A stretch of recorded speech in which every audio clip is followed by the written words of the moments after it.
तो मूवी के स्टार्ट में हम एक लड़के विक्टर को देखते हैं तो अपनी नींद से जागता है, लेकिन यहाँ अजीब बात ये होती है कि उसे नींद में से उठने के बाद कुछ याद ही नहीं होता। ये भी नहीं पता होता कि उसके रूम में ये मैस किसने किया और क्यों किया। वो देखता है कि उस रूम में सामने एक बोर्ड पर कुछ स्केचेस बने हुए हैं, जैसे कि किसी सिटी के बिल्डिंग का मॉडल हो, पर उसे इसके बारे में कुछ याद नहीं होता। तभी वो देखता है कि उसके रूम की रूफ ब्लैक कलर की हो रही है। वो देखता है कि धीरे धीरे उसके रूम का पूरा स्ट्रक्चर बिगड़ रहा है। तो वो ये देखकर डर जाता है और रूम के बाहर जाता है। पर जब वो बाहर आता है तो वो देखता है कि बाहर भी कुछ नॉर्मल नहीं है, बाहर सब अजीब होता है और वहाँ बिल्डिंग्स भी हवा में उड़ रही होती हैं, जैसे उन बिल्डिंग्स के लिए ग्रेविटी तो है ही नहीं। पर कुछ ही देर में विक्टर के पास से कुछ लोग जाने लगते हैं, जिनमें से कुछ लोगों का सर नहीं था, कुछ के हाथ नहीं थे और कुछ की तो बॉडी ही होल था, और फिर भी वो वहाँ पे बहुत अच्छे से चल रहे थे। पर यहाँ उसे ये बात बहुत अजीब लग रहा होता है। विक्टर को कुछ समझ नहीं आता। अब यहाँ विक्टर को कुछ समझने की कोशिश करता है, उससे पहले ही वहाँ एक ब्लैक शैडो आ जाती है जो उस पर हमला करती है विक्टर को मारने के लिए। पर तभी वहाँ 3 लोग आ जाते हैं जो विक्टर को बचा लेते हैं। उनमें से एक लड़की और 2 लड़के होते हैं। वो लोग विक्टर को बचा तो लेते हैं, पर वो ब्लैक शैडो उनका पीछा करती है और भागते भागते वो एक ऐसी जगह पहुंच जाता है जहां से रास्ता ही खत्म हो जाता है। और वो देखकर विक्टर बहुत डर जाता है कि अब वो आगे कैसे जाए। पर यहाँ वो तीनों उसे बोलते हैं कि तुम यहाँ से कूद जाओ, कुछ नहीं होगा। पर विक्टर बहुत डर जाता है और वो ऐसा नहीं करता। तभी उन तीनों में से एक लड़का विक्टर को धक्का दे देता है, जिससे विक्टर एक मार्केट में जाकर गिरता है और वो तीनों भी विक्टर के पीछे पीछे वहाँ जंप करते हैं। अब यहाँ ब्लैक शैडो भी उनके पीछे आ जाती है। अब यहाँ विक्टर कुछ समझ नहीं आता कि वो ब्लैक शैडो आखिर उनके पीछे क्यों आई है। अब वो ब्लैक शैडो उनकी जान लेने ही वाला था। तभी उन तीनों में से एक आदमी खुद को सेक्रीफाइस कर लेता है ताकि बाकी के लोग बच जाएं। अब उन तीनों में से एक लड़का और एक लड़की ही बचते हैं। अब वो दोनों विक्टर के साथ ही होते हैं। तभी विक्टर उस लड़की के साथ चल रहा होता है। अब विक्टर उस लड़की से ये पूछता है कि तुम हो कौन, ये कौन सी जगह है, आखिर मैं यहाँ क्या कर रहा हूँ, ये कौन सी जगह है जिसके बारे में मुझे कुछ नहीं पता। तभी वो लड़की, जिसका नाम फ्लाई होता है, वो विक्टर को बताती कि यहाँ वो लोग आते हैं जो कोमा में चले जाते हैं और तुम भी कोमा में ही हो और यहाँ कोमा में आए हुए लोगों की मेमोरी है। तब विक्टर फ्लाई से पूछता है कि ये दुनिया दिखने में इतनी अजीब क्यों है। तब फ्लाई उसे बताती कि जरूरी नहीं है कि कोमा में आए हुए लोगों की मेमोरी हो, कुछ लोग अपनी मेमोरी भूल जाते हैं और उन्हें यहाँ इल्यूजन दिखते हैं, इसलिए ये दुनिया मेमोरी और इल्यूजन की मिक्सचर है और ऐसी दिखने में है। अब फ्लाई विक्टर को अपना घर भी दिखाती है जो आसमान में होता है। वो बहुत ही अजीब सी बिल्डिंग होती है। अब वो दोनों एक पुरानी बस में जाते हैं तो वो फ्लाई के घर पहुंचते हैं। फ्लाई के घर में पहुंचकर विक्टर फ्लाई से पूछता है कि ये ब्लैक शैडो जो कि एक मॉन्स्टर था वो असल में था क्या। तो फ्लाई उसे ऐसी बात बताती है जिसे सुनकर विक्टर हैरान ही रह जाता है। फ्लाई उसे बताती है कि वो ब्लैक शैडो वो लोग हैं जो कोमा में मर जाते हैं, तो इस दुनिया में वो ब्लैक शैडो बन जाते हैं। इसे सुनकर विक्टर हैरान रह जाता है और तभी फ्लाई उसे कहती है कि अब बस करो, अपना रूम देखो। अब विक्टर अपने रूम में जाता है। फ्लाई उसे एक बात बताती है कि तुम जो भी ड्रीम्स कोमा में देखोगे वो यहाँ असल में होंगे। अब विक्टर को एक ड्रीम आता है कि जिसमें उनका कार में बहुत बुरी तरह से एक्सीडेंट हो जाता है। अब विक्टर की आंख खुलती है और वो देखता है कि वही कार उसके रूम में भी पड़ी है और वो उस कार से जख्मी हालत में होता है। अब तभी वहाँ फ्लाई का दोस्त आता है जिसने फ्लाई के साथ मिलकर विक्टर की जान बचाई थी। वो आदमी विक्टर से कहता है कि तुम्हारा वहाँ वाला घर तो बहुत ही अच्छा है। वो विक्टर से कहता है कि मुझे लगता है कि तुम्हें बहुत पावर्स हैं, बस उसे बाहर निकालना है। वो मैं तुम्हें बताऊंगा पावर्स को यूज कैसे करना है। ये भी इसके लिए बस इंसान को कुछ टेस्ट पास करना पड़ता है। तभी कुछ देर बाद वहाँ एक रोबोटिक मशीन आ जाती है तो विक्टर को गिरा देती है और उसे परेशान भी करती है, पर फिर भी विक्टर को उसकी पावर्स याद नहीं आ रही होती। तब वो आदमी वहाँ आकर विक्टर से पूछता है कि तुम जब इस दुनिया में थे तब तुम वहाँ क्या काम करते थे। तो विक्टर उस आदमी को बताता है कि वो वहाँ आर्किटेक्चर का काम करता था। अगले दिन विक्टर के साथ बहुत और भी लोग होते हैं। ये लोग किसी मिशन पे जा रहे होते हैं। वहाँ विक्टर को किसी लोगों से पैसे लेने होते हैं। अब ये उस जगह पहुंच जाते हैं। अब इन लोगों को जिन लोगों से वेपन लेने होते हैं वो लोग ही इन पर अटैक करते हैं।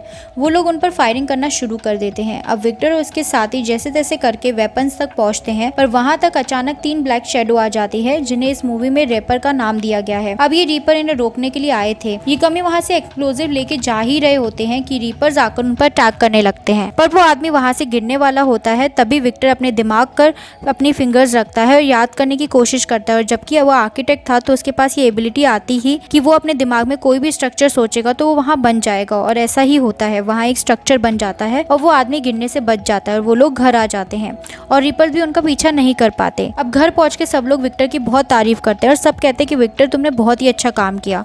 अब वहाँ पर एक ओल्ड आदमी होता है जो विक्टर से कहता है कि मुझे तुम्हारी ये एबिलिटी बहुत पसंद आई।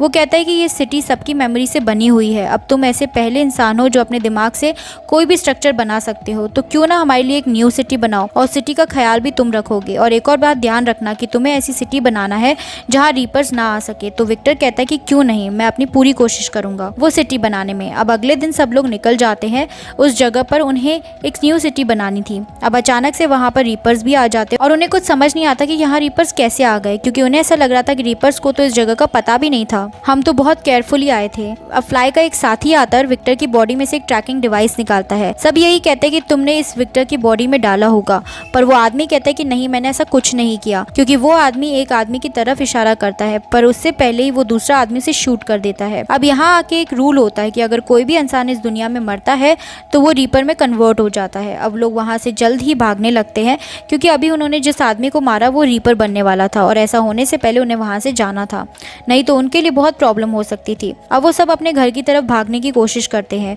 वो सब उस बस में जाने की कोशिश करते हैं, पर रीपर्स उन्हें बहुत ही ज़्यादा करीब होते हैं। तो विक्टर उस वक्त अपने दिमाग से एक स्ट्रक्चर बनाने की कोशिश करता है ताकि रीपर्स उसके पास ना आ सके, पर विक्टर की हालत बहुत ख़राब होती है और बिल्कुल भी उस हालत में नहीं होता कि कोई स्ट्रक्चर बना सके। वो जख्मी भी होता है और बेहोश भी हो जाता है।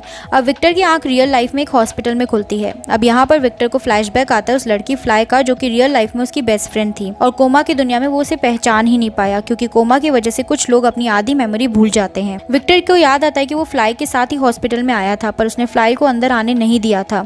अब विक्टर जब अंदर गया तो उसे एक आदमी मिला, और ये आदमी वही होता है जो उन सबका लीडर होता है कोमा की दुनिया में, और ये सबसे पहले भी आया होता है उस दुनिया में। वो विक्टर से कहता है कि उसने कुछ एक्सपेरिमेंट ट्राई किया, जिससे मुझे ये पता चला कि हमारे माइंड में कुछ है जिससे हम यूज करके अपनी एक अलग दुनिया बना सकते हैं, और यकीन मानो हम उस दुनिया में ज्यादा खुश रहेंगे। वो विक्टर से और कुछ भी कहता है कि मुझे तुम्हारी जरूरत है, तुम्हें मेरे इस प्रोजेक्ट में पार्टिसिपेट करना होगा। वो विक्टर को बताता है कि ये दुनिया हम तब बना सकते हैं जब हम कोमा में हो, इसलिए मैं तुम्हें कोमा में भेजूंगा और इससे हमें बहुत ही ज्यादा बेनिफिट भी होगा। अब विक्टर से कहता है कि मैं ऐसा बिल्कुल नहीं करूंगा। अब उसे उस आदमी के लोग पकड़ लेते हैं, पर विक्टर उन्हें गन दिखाकर भाग कर आ जाता है। अब विक्टर बाहर आ जाता है। उसकी दोस्त फ्लाई भी उसका बाहर वेट कर रही होती है, जो जल्दी से कार में बैठ जाता है और फ्लाई तेजी से कार को भगाती है, और कुछ दूर आगे जाके उनका ट्रक से एक्सीडेंट हो जाता है और वो वहीं बेहोश हो जाते हैं। और यही वो सीन था जो विक्टर को हर बार सपनों में आया करता था, और ये इतनी बुरी हालत में होते हैं कि वही बुरा आदमी आकर उन्हें पकड़ लेता है और उन्हें अपने प्रोजेक्ट का पार्ट बना देता है और उन दोनों को कोमा में भेज देता है। और वो आदमी विक्टर से कहता है कि ऐसा करना मेरे लिए जरूरी था, अब तुम ही देख लो, तुम इस दुनिया में बहुत ही अच्छे आर्किटेक्ट हो, पर तुम कोई भी स्ट्रक्चर इमेज करके नहीं बना सकते, पर तुम जब उस दुनिया में स्ट्रक्चर इमेज करके बना लोगे, और सच में ऐसा ही था, कोमा की दुनिया में वो कोई भी स्ट्रक्चर अपने माइंड में सोचता और वो बन जाता। साथ में उसे वो आदमी भी दिखता जो फ्लाई का साथी था, पर असल दुनिया में उनकी टांगे नहीं थी, पर कोमा की दुनिया में वो अच्छा खासा चल रहा था। अब वो आदमी विक्टर से कहता है कि तुम्हें वापस कोमा की दुनिया में जाना पड़ेगा, क्योंकि वहाँ फ्लाई और उसके साथियों को तुम्हारी जरूरत है, और फिर सब ठीक होने के बाद तुम चाहो तो वापस भी आ सकते हो। अब वो आदमी विक्टर की बॉडी में कुछ इंजेक्ट कर देता है और विक्टर की आंख वापस उसके उसी बेड पे खुलती है जहाँ शुरू में खुली थी। अब विक्टर उसी जगह पहुंच जाता है जहाँ से वो आया था, और वहाँ बहुत ही खूबसूरत सा शहर बनाता है। अब सिटी बन जाने के बाद वो आदमी सबसे बोलता है कि तुम असल दुनिया में बेहोश पड़े हो, तुम इतने बीमार हो कि तुम कुछ ही देर में मर जाओगे। तुम्हारा सिस्टम इसी तरह सेट किया गया था कि इस सिटी के बनने के बाद तुम कुछ ही सेकंड्स में मर जाओ, और वहाँ के सेकंड्स यहाँ के मिनट्स के बराबर हैं, तो तुम्हारे पास सिर्फ 10-15 मिनट ही हैं। इसके बाद तुम सब खत्म हो, और तुम्हें पता है ना कि मरने के बाद तुम्हारा यहाँ क्या होगा। अब वो आदमी उस सिटी में जाता है, और जो कि उसके अंदर कोई भी रीपर नहीं आने वाला था, और ये लोग मरने के बाद रीपर बन जाने वाले थे। इससे यही साबित होता है कि उस आदमी ने उन्हें धोखा दिया, क्योंकि वो अकेला ही इस दुनिया पर हुक्म करना चाहता था। कुछ ही देर में उनका एक फ्रेंड डस्ट आ जाता है, यानी वो मर चुका होता है। अब विक्टर उस सबसे कहता है कि मुझे थोड़ा थोड़ा कुछ याद आ रहा है कि हम जिस हॉस्पिटल में थे और वो हॉस्पिटल यहाँ कहाँ होगा। अब वो लोग उस हॉस्पिटल की तरफ जाते हैं। अब उनके मेमोरी में वो हॉस्पिटल होता है, इसलिए वो कोमा की दुनिया में भी होता है। अब विक्टर धीरे धीरे अपने हॉस्पिटल के रूम का स्ट्रक्चर बनाने की कोशिश करता है, पर उससे पहले उनका एक और दोस्त एस में बदल जाता है, और अब यहाँ विक्टर और फ्लाई ही बचे होते हैं। वो दोनों अपने रूम की तरफ जाते हैं, तभी वहाँ वो ओल्ड और ईविल आदमी आकर अपना स्ट्रक्चर बनाकर उन्हें रोक देता है। अब वहाँ एक रीपर आकर उस आदमी का पूरी बॉडी पे लिपट जाता है, वो आदमी मारा जाता है। वो रीपर जो उनकी हेल्प करता है वो और कोई नहीं बल्कि फ्लाई का वही साथी होता है जिसने शुरू में विक्टर को बचाया था। अब विक्टर और फ्लाई अपने रूम में पहुंच जाते हैं, उनकी आंख सीधा रियल वर्ल्ड में खुलती है। अब विक्टर और फ्लाई असल दुनिया में और भी करीबी दोस्त बन जाते हैं, और विक्टर भी अपने आर्किटेक्चर का काम दोबारा शुरू करता है, पर उसकी कुछ खास कमाई नहीं हो पा रही थी। पर तभी एक दिन उसे वो ओल्ड ईमेल मैन का ऑफर आता है, मतलब वो उस दुनिया में मरकर भी इस दुनिया में जिंदा होता है। ऐसा भी हो सकता था क्योंकि उस प्रोजेक्ट उसने बनाया था तो उसे सब पता हो। वो उसे ऑफर करता है कि वो वापस कोमा की दुनिया में जाकर स्ट्रक्चर बना सकता है। अब विक्टर अपने हाथ डेस्क पर पीटता है और सोचता है कि मैं वापस जाऊं या नहीं, और इसी के साथ मूवी एंड हो जाती है।